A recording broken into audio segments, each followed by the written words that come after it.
Well, it is March, and that means March Madness and all things sports tournament related.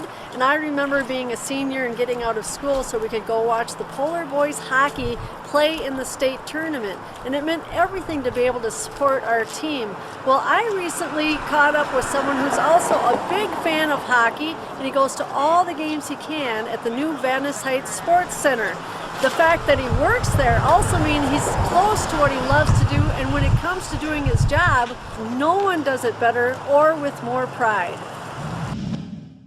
As soon as I saw him today, we talked about the game last night and how he enjoyed it, and then he talks about different games he goes on weekends. Paper did 6-0. He does windows and doors here, and he's very enthusiastic about it. Watch the stainless steel doors. Alrighty. I have 3 jobs. I work here at the Venice Heights Sports Center Mondays and Fridays. And Wednesdays I'm at Merrick. And then Tuesdays and Thursdays I'm at Arden Hills Shell gas station. I straight from the top and go down like that and make it into an X. Then I just go back and forth and make sure I get all the fingerprints off, because the scratches, they won't come off, but the fingerprints will. How this facility looks, cleanliness-wise, Looks clean to me. is a very important aspect for our business. It keeps people coming back, and it attracts people to the building. And while the Venice Heights Sports Center is still new to the community of Venice Heights, the Merrick Inc. organization is not. Housed inside their eco-friendly, super energy efficient building on Labor Road is a team of staff and volunteers led by Executive Director John Wayne Barker. It is also home base for many Merrick clients, including John Leipersbeck. Mr. Leipersbeck, you know these people. Yeah, I do. John's a very young and interesting guy, very enthusiastic. He has 3 different jobs at this point because it's very important for him to be working in the same manner as a person without disabilities of his age. You want to do fun things, you got to work and you got to earn your money. You know, money don't grow on trees. You gotta earn your money. Well, our mission, simply put, is to empower adults with disabilities through vocational and social opportunities, and to guide them to realizing their goals and dreams. I've been at Merrick for 10 years, and there's been some good times and some bad times. But I've learned over the years that these people want to help you find a job. If you want a decent job, you need to work hard and follow the leaders. The people at Merrick, they're leaders. They show you, they help you, and they show you how to get the job that you want, and you gotta work really hard with them. You ready to work today? Yes, I am. Sometimes people get the misconception that if you have a disability, you know, there's not a lot you can do for our business. They're not interested in, you know, being open-minded, but we're not going to put somebody in a position that they're not capable of doing. Our guys are people too. They're on time every day. They're thrilled to be out in the community, and they're going to be one of your best employees you ever have. Karen, have you gone on any vacations recently? Yes, I have. Where did you go? Florida. Did you go with family or friends? I went with friends. Friends. So, And I have a new job. You're doing the internship, right? Yes, I am. At the Next state legislature. Thursday. Do you know which senator you're working with? No, I don't. I'm going to meet him next Thursday. I know why you're here, John. Why is that? Because you love us and you care about us and you do your job. That's right. That's right. That's right. And not only that, but we're here to do our jobs too. Yep. We've got important work to do, don't we? Yes. Important work to do. Our services, which is called Day Training and Habilitation, started off in 1964 being called Day Activity Centers. And at that time, most people didn't think that adults with disabilities were capable or interested in working. And now we understand that work is as important to an adult with disability as to all of us, because it's part of our self-esteem, it's certainly part of our social network, and it generates income that we use to buy those things that are important in our quality of life. And so that's our primary focus on a day-to-day basis, is finding those work opportunities, whether it's a client being hired directly by a business as their employee, or a crew of clients that with one of our staff goes onto the business location to complete work, or a business outsource work to us so that clients complete here on site. We really want to work with you and find those tasks that you need to have done that fall within the preferences and capabilities of clients at Merrick, because we can find those matches and provide to you an employee that will not only help your bottom line, but will improve your corporate culture and your involvement in your community beyond measure. As a nonprofit, Merrick receives federal and state funding to help maintain the services offered to clients.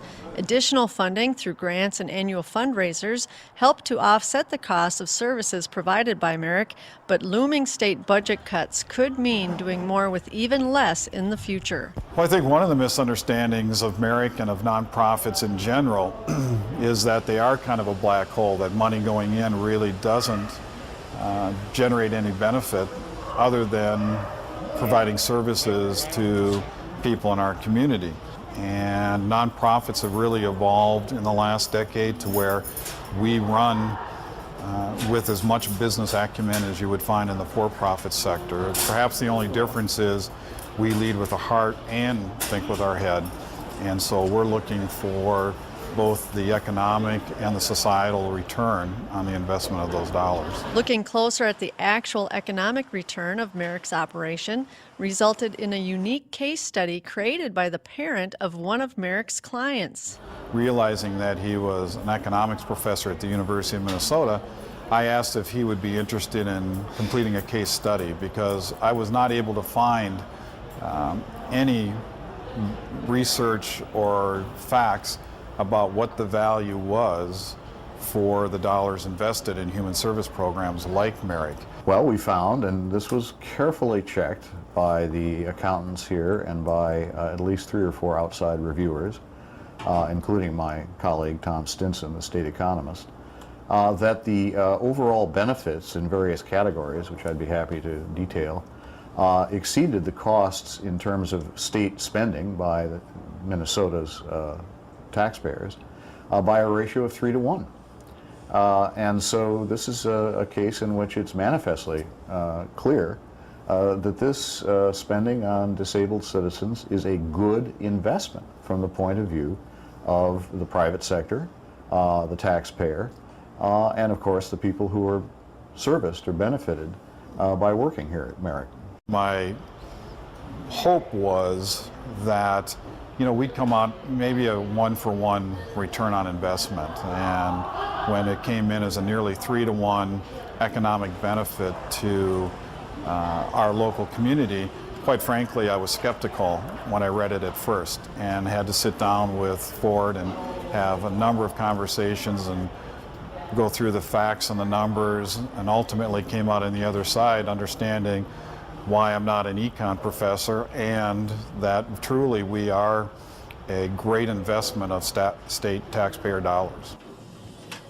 In economist terms, the market works. What that means is that employers aren't going to have people working for them if they aren't producing the amount of benefit for the employer equal to their wages.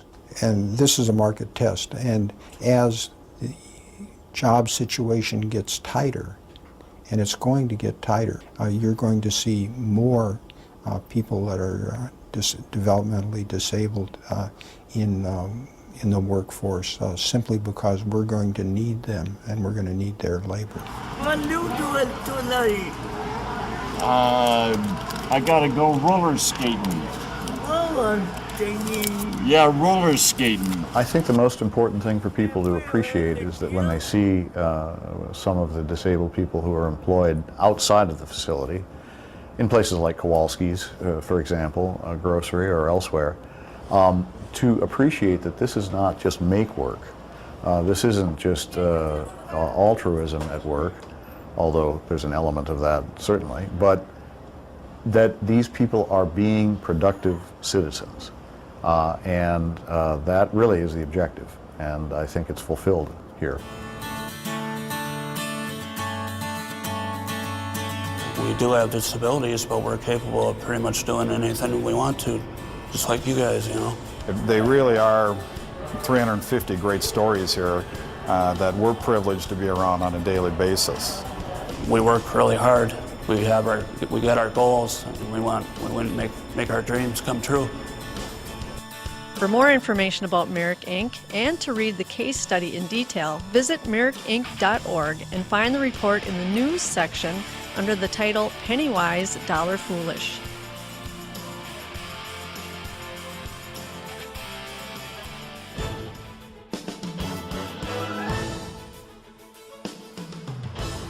Everyone we met at Merrick was absolutely wonderful, and I do encourage you to accept their invitation to come out for a tour and see for yourself what great things Merrick is doing in our communities. And that's all the time we have for this month. Please join me again in April for more great local stories. And until then, I'm Judy Skyvoss, and as always, I do thank you for watching Local Image.